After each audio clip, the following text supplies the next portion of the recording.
Waalaikumsalam warahmatullahi Selamat wabarakatuh. pagi guys. Oke, kita jumpa kembali ya dengan saya Teknik Habibur Barokah. Mudah-mudahan barokah ilmu saya buat teman-teman yang melihat atau menonton video saya. Jadi saya akan menjelaskan salah satu alat navigasi yaitu wind speed ya. Wind speed ini sangat penting guys. Jadi kenapa di kapal harus dipasang wind speed ya, karena wind speed ini untuk mengukur arah kecepatan angin satu, angin ini dari mana, yang kedua. Nah, dengan arah angin dan kecepatan angin ini, maka seorang nakoda ya kalau mau sandar itu pasti yang diperhatikan adalah angin kemana, arus kemana, kecepatan angin berapa, karena ini sangat penting. Kalau anginnya terlalu kuat bahaya, mau keluar masuk kapal itu sangat bahaya. Sering terjadi kecelakaan karena angin yang biasanya itu 50 knot ke atas itu. Nah itu diterjemahkan sampai segitu itu kencang banget kalau itu. Kalau 5, 7 itu masih bisa kapal keluar atau kapal sandar ya. Jadi itu salah satu kegunaannya wind speed ya. Wind speed di atas kapal kenapa harus dipasang? Itu fungsinya untuk memonitor kecepatan angin dan arah angin, karena sangat pengaruh dengan sandar kapal, terutama sandar kapal ya. Kapal mau sandar itu sangat butuh informasi ini karena bahaya.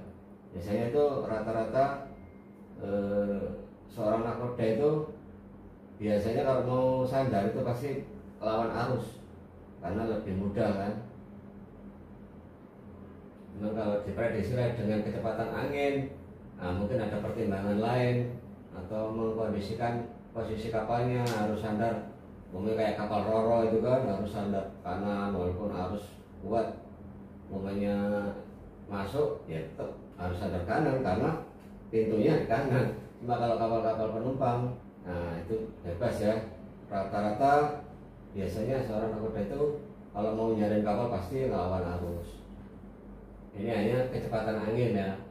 Nah, wind speed merek Clipper ini sangat simple ya, sangat simple. Lemahnya dia nggak ada data linear, itu aja. Nih, tidak fungsi. Itu kelemahannya. Dan kalau untuk pemasangan di atas kapal ya, ini yang paling sering dipasang ya. Jadi dia sangat simpel. Ini adalah modulnya, modul untuk terminalnya. Jadi di sini power supply. Power supply ini dia sudah ada ini ya, kabel red sama black. Ya, red itu pasti positif, black negatif. Ini membutuhkan tegangan hanya 12 volt ya, bukan 24, 12 volt. Ini merek Clipper ya, 12 volt. Nah, setelah tegangan masuk terpasang ke sini, nah, maka kita pasang yang ini display. Ini yang berada di anjungan monitor lah ya, monitornya. Ini monitornya, nah di anjungan. Nah, ini kabelnya adalah red, black, sama blue. Kita sesuaikan pemasangannya seperti ini. Setelah ini dipakai ya. Ini sudah modul ini ya, sudah bawaan. Jadi kita tinggal masangnya. Ini sangat simpel, masangnya sangat simpel. Nah, untuk sensornya ini red, black, blue. Nih. Nah, yang sering sekali mengalami kerusakan itu sensornya. Yang sering saya alami ya, itu. Jadi intinya itu pengukuran sensor ini kayak ada pesawat lah ya, bentuknya ada baling-balingnya di sini nih. Ini sensor ini yang di atas anjungan. Ini di atas anjungan guys. di atas sanjungan. Jadi antena lah ya, antena. Nah, kita kalau mau mengukur intinya sensor ini rusak apa enggak ya, di dalam sensor itu ada kayak semacam apa ya namanya, sensor kayak diode dia.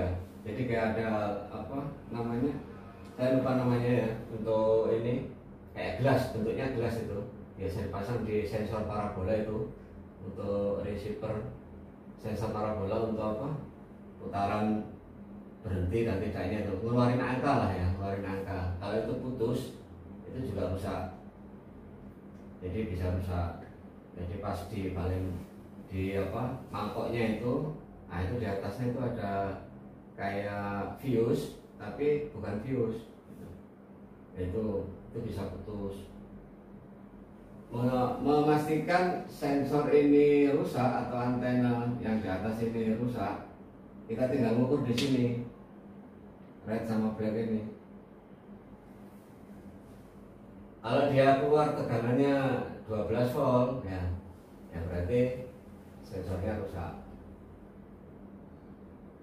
Tapi kalau ini tidak keluar tegangan yang ke sini lah ya, ini ke sini, ini ke sensor ini. Nah ini kan kabel yang di dalam plafon ini.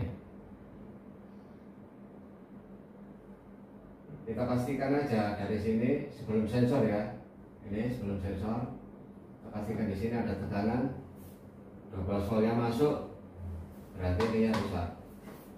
Kalau di sini tidak masuk, berarti ini ada kemungkinan putus. Biasanya yang mutusin ini siapa? Tikus. Banyak kan tikus. Kalau nggak mungkin ada perbaikan, pengelasan mungkin ya,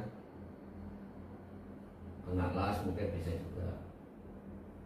Jadi ini cara kerjanya wave speed flipper. Ini yang paling simple ya, paling simple ini, paling mudah.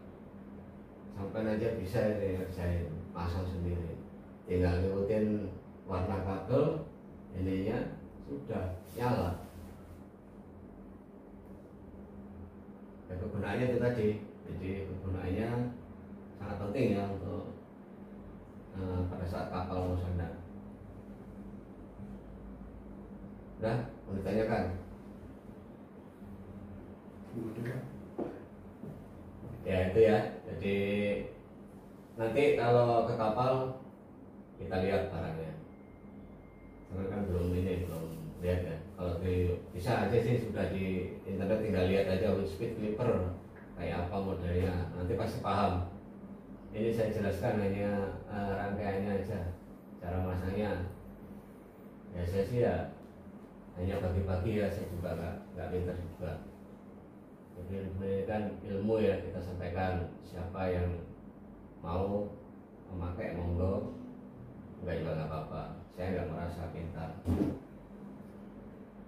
Hanya kebetulan saya ditunjuk ngajari sampean.